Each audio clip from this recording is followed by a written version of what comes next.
Hello hi welcome to నాన్నమ్మ వంటకాలు. ఇవాళ నేను మామిడికాయ వంకాయ కలిపి కూర చేస్తున్నాను. చూడండి, దానికి కావాల్సినవి వంకాయలు, మామిడికాయలు ఒక 2 చిన్న సైజు తీసుకున్నాను. అవి కట్ చేసి పెట్టుకుని, వంకాయలు అయితే కట్ చేసి ఉప్పు నీళ్ళల్లో వేస్తున్నా. పచ్చిమిరపకాయల కారమే వేసుకుంటున్నాను. దానికి తాలింపులోకి 2 ఉల్లిపాయలు, కొంచెం ఉల్లిగడ్డలు కొద్దిగా ఎక్కువ వేసుకుంటేనే ఉల్లిపాయలు బాగుంటుంది. చూడండి, ముక్కలు అట్లా ఉప్పు నీళ్ళల్లో వేసుకుంటే తెల్లగా ఉంటాయి, మనకు కనర్ పడతాయి అంటారు కదా, అట్లా రావు. ఇప్పుడు ఆయిల్ వేసుకున్న, స్టవ్ మీద కడాయి పెట్టుకొని ఉల్లిపాయలు, జీలకర్ర, ఆవాలు వేసేసిన. ఇప్పుడు కరివేపాకు, ఒక 2-3 వెల్లుల్లి దంచేసుకున్నాను. చూడండి, తాలింపులో వేసుకోవాలి. కొంచెము కస్తూరి మేతి వేసిన తాలింపులో, అది వేసుకుంటే చాలా బాగుంటుందండి కూర. వంకాయ కూర కదా, మామిడికాయ కొంచెం పులుపు ఉంటుంది, ఆ టేస్ట్ అనేది డిఫరెంట్గా వస్తుంది, చాలా బాగుంటుంది ఆ టేస్ట్. స్మెల్ అయితే మస్తు చాలా బాగా వస్తుందండి. ఇప్పుడు తాలింపులో వేసి ఇప్పుడు మనం వేపుతాం కదా, కొంచెము అసలు ఇల్లంతా మంచి స్మెల్ ఉంటుంది అన్నమాట. కిచెన్లోకి వెళ్తే చాలు అట్లా స్మెల్ అనేది చాలా బాగుంటుంది. కొద్దిగా పచ్చిశనగపప్పు వేసిన, ఒక 2 టీ స్పూన్లు. ఇప్పుడు చూపితే వంకాయ ముక్కలు వేసేసుకుంటున్నా తాలింపులో. ఉల్లిపాయలు మరీ ఎర్రగా కానియొద్దండి, కొంచెం ఇట్లా వేసి కొద్దిగా వేగినట్టు ఉండాలి అంతే. అట్లయితేనే ముక్కలు ముక్కలుగా చాలా బాగుంటాయి. కొద్దిసేపు మూత పెట్టుకొని, ఈ లోపల పచ్చిమిర్చి, మనకు సరిపడినంత సాల్ట్, ఒక 2 వెల్లుల్లిపాయలు వేసుకొని గ్రైండ్ చేసుకోవాలి. ఇంక ఇందులో అయితే కొబ్బరి కానీ అది ఏమీ వేయట్లేదండి, అంతే. మసాలా అనేది ఏం లేదు. ఇప్పుడు కూరలో మనం గ్రైండ్ చేసుకున్న కారం వేసేస్తున్నా. 1 టీ స్పూన్ ధనియాల పొడి వేసేసుకోవాలి అంతే. ఇంకా వేరే ఏం వేసేది లేదండి. కొంచెం మనకు మామిడికాయ అది కొద్దిగా కూర మగ్గాలి అంటే కొంచెం ముద్దలాగా అట్లా కొద్దిగా కూర టైపే వస్తుంది.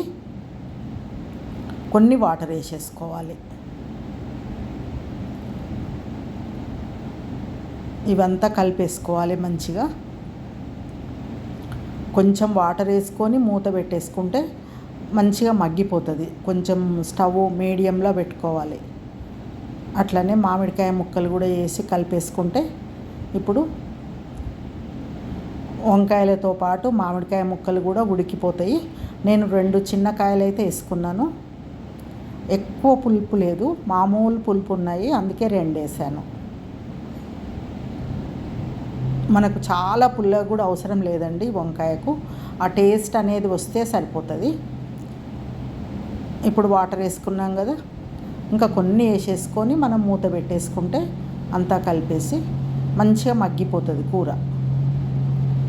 ఒక 4-5 నిమిషాలు అయితే కూర అయిపోతుందండి. కొత్తిమీర వేసేసుకొని మూత పెట్టేసుకోవాలి.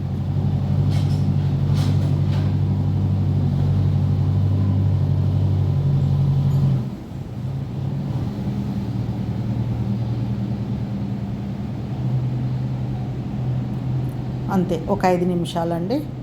తర్వాత ఇప్పుడు కలుపుకోండి ఒకసారి. ఈ టైంలో మనం ఏదన్నా ఉప్పు అది తగ్గితే తగ్గదు, ముక్క ఉడికిందా చూసుకోవాలి. వంకాయ ముక్క మెత్తబడితే సరిపోతుంది.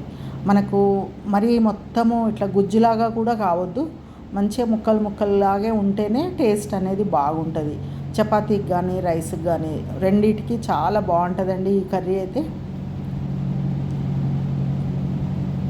చూడండి, స్టవ్ ఆపేసుకొని నేను కడాయిలో కూరంతా డిష్లోకి వేసుకుంటున్నాను. చూడండి, అట్లా ముక్కలు ముక్కలుగా ఉంటేనే మనకు చపాతీ తిన్నా బాగుంటుంది, రైస్లో కూడా మంచిగా కలుపుకొస్తుంది. మన కూర అయితే రెడీ అయిపోయింది. చూడండి, మామిడికాయ వంకాయ కూర ఈ ఎండాకాలం చాలా బాగుంటుందండి, టేస్టీగా ఉంటుంది. నాకు గ్రీన్ వంకాయలు దొరికాయి, అవే తెచ్చుకున్నాను. ఇప్పుడు కొంచెం సాల్ట్ అది మంచి ఎలా ఉంది అనేది చూస్తున్నాను. నేనైతే లంచ్ కోసమనే వండుకున్నాను ఈ కూర.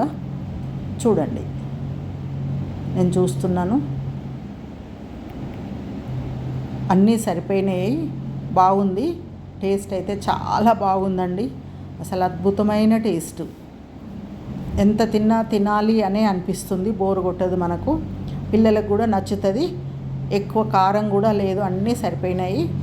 మీరు కూడా చూడండి, చేయండి, షేర్ చేయండి, లైక్ చేయండి.